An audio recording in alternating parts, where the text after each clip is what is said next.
So when I was a sophomore in high school, I had this teacher who would only let the students in her class use the restroom one time per semester.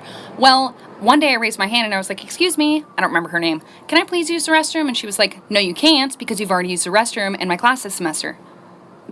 Well, excuse me, you can't dictate my bladder. So I'm like all frustrated, and I started secretly texting my mom because I wasn't allowed to use my phone in class. And I was like, "Mom, I'm sitting in class right now. My teacher won't let me use the restroom." And she was like, "I'll take care of it for you." And I was like, "Okay."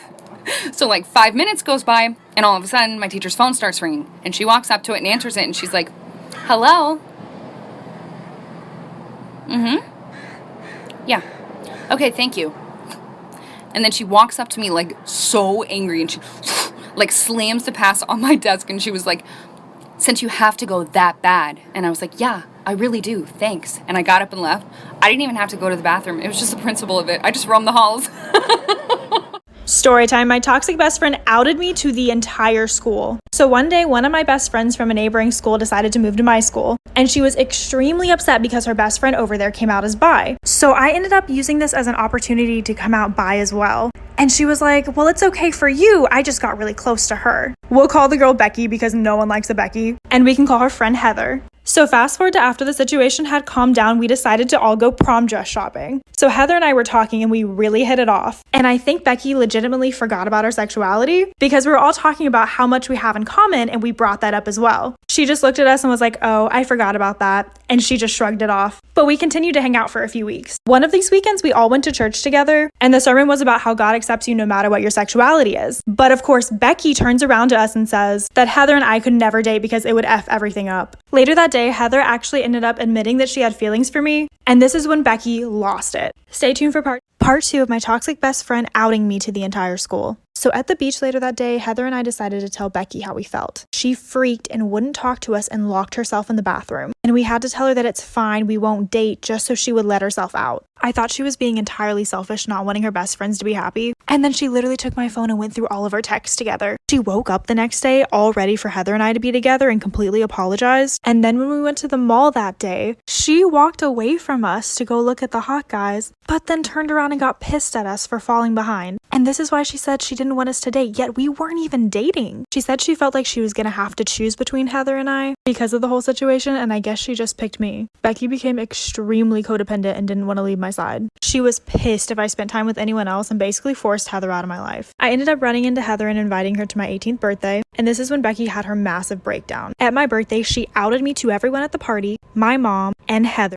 This girl literally lived a nightmare. A 17-year-old girl was watching TV late at night when her motion detector lights in her driveway suddenly went on. She assumed it was just an animal, so she got up, drew the blinds, and went back to watching TV.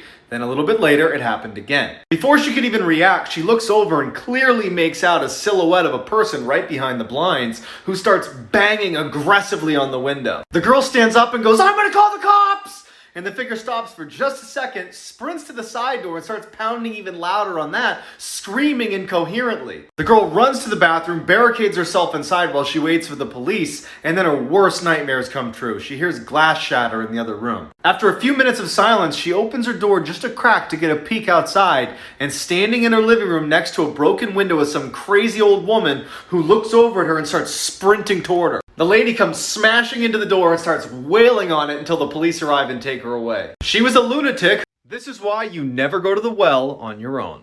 In 1983, a young boy was camping with his family on Roan Mountain in North Carolina when his mom asked him to head on down the path and get some water from the well. When the boy didn't return, his mom went to check on him and he was gone. A massive search party was launched to find him, but with temperatures rapidly dropping and finding no trace of him, the family braced for the worst. Then, miraculously, on the 7th day of the search, the boy shows up on the mountaintop in an area they had already searched, healthy and clean. When they asked the boy, "Where have you been?" he said he had been at the well when a tall, faceless man showed up behind him, scooped him up, and brought him to the top of the mountain where he kept him in his cabin all week. After the boy gave a very detailed description of exactly where this cabin was on the mountain, the police were eager to go find it and confront this guy. In high school, I had a friend who lived in this old, small apartment building. And on the first floor was this old guy named Dave who had apparently lived in the building forever. And no one really knew what Dave's deal was. The only time people saw him is when he walked outside to walk his tiny dog. But other than that, he never left his apartment. He had a nephew who delivered him groceries once a week. My friend just assumed that Dave was too old or had some sort of sickness that prevented him from leaving the house. One day my friend was coming home from school and Dave's nephew was leaving the apartment building. And my friend is really sweet, so she was like, "Hey, I know Dave sometimes has troubles getting out of the house, so if you ever need me to go over there and bring him something, let me know. I'm always happy to help." And the nephew looked really shocked and terrified. He was like, "No. You should never go over to Dave's ever." And then he got really awkward and he was like, "Okay, gotta go, bye." And then a few weeks later, my friend was coming home from a Halloween party late at night. And when she got inside her apartment building, Dave's door on the first floor was wide open. And it was pitch black inside his apartment. But then she heard something behind. This is what they meant when they said, "Don't talk to strangers." In the early 1900s, a 10-year-old boy was playing in the woods when a tall man appeared and asked if he wanted to come back to his cabin for dinner. Totally caught off guard, the boy reluctantly agrees and begins walking. When they get to the cabin, the boy is relieved when he sees Paul, a family friend, sitting on the porch, so the boy happily goes inside. After they eat, the boy says thank you to the strange tall man, says bye to Paul, and then he leaves. He had only walked a few steps when he sees his family, along with Paul, running up the path towards him, frantically asking if he was okay. Confused, the boy says, "I'm just fine," and he looks at Paul and he's like, "Why didn't you tell them I was with you at the cabin?" And he points over his shoulder. Paul glances over the boy's shoulder and then narrows his eyes and says, "You were kidnapped by a cult 3 days ago. No one's seen you." Terrified, the boy turns around to look at the cabin he just came from, and it's gone. All he sees is a dark forest that stretches for miles. I've always had a good relationship with my mother-in-law up until I was pregnant. My husband's side of the family hasn't had a girl born in the past 100 years. So when everyone found out I was pregnant with a girl, no one believed me. Everyone was so shocked when it was announced that most of them denied it up until the moment she was born. And that's when the horrible comments started. Whenever my husband wasn't around, my mother-in-law would make snarky comments like, "I wonder where she got that nose. It's definitely not my son's." I never told him and let everything slide because she's older and she's my mother-in-law. But when I was pregnant with baby number 2, and yes, it was another girl, I told him to wait as long as possible because I know she wouldn't like the news. When she found out it was a girl, she started sobbing and screaming. She was calling me a whore and demanded that I get out of her house. "Those girls are not ours. She's a whore, a slut. My son did not make those girls." She looked at me and said, "I let you get away with it the first time. I took you in as family. I allowed my son to believe he fathered that brat, but I will not allow it again." My husband was yelling at his mom, and I got up and took my daughter and I ran to the car sobbing.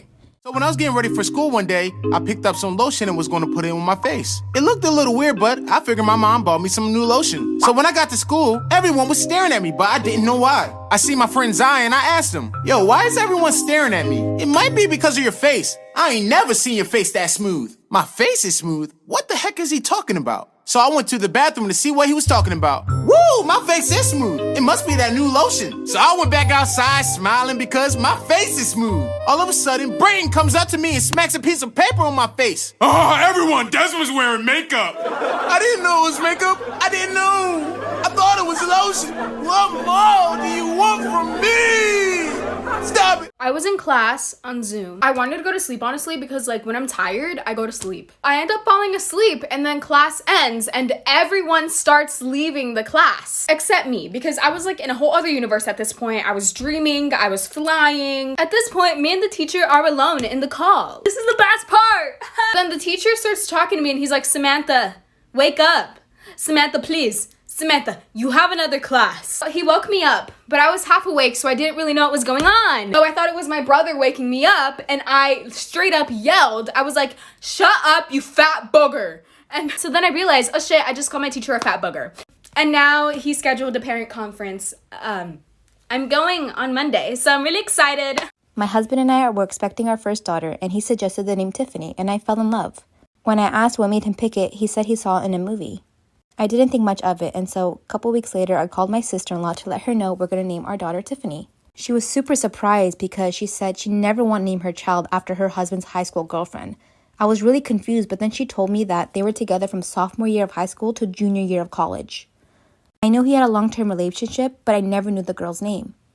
After hanging up, I confronted my husband, and he tried blowing it off at first, but eventually admitted that it was true. I told him I'm refusing to name my daughter after his ex-girlfriend, and he told me it's too late, I'm overreacting, and I can't change my mind since I'm only due in 5 more weeks. I basically cried to get as much information as I can when he finally told me that. She had contacted him because she was getting married and was having second thoughts. My husband admitted that talking to her made him realize he never stopped having feelings for her, but he loved me too. The reason he suggested the name was because he knew he couldn't leave me to be with her, so he wanted something to honor her with. What do I do? Extremely toxic best friend story time. So when I was in 8th grade, there was this boy. And this boy would go around telling almost every girl that he liked her. And I was one of those girls. And he would do stuff with all of us. And there were like 11 of us. So we all hated each other. Especially this one girl, and we're gonna call her Abby. And every time we saw each other, we would be super mean to each other. Well, a year passed, we stopped talking to this kid, and I bumped into her at homecoming and basically apologized. So after that, we became best friends. And everything was good until every time I told her about a guy, she would start talking to them. Like this one boy that I was Snapchatting and talking to, she accidentally sent nudes to him and said, "Oh, sorry, I meant to send them to my boyfriend." So then she called one of my other best friends and said, "No, it actually wasn't an accident." And of course he told me because he was my best friend. So I was like, whatever, and stopped talking to the boy. And she did it again, like for part 2.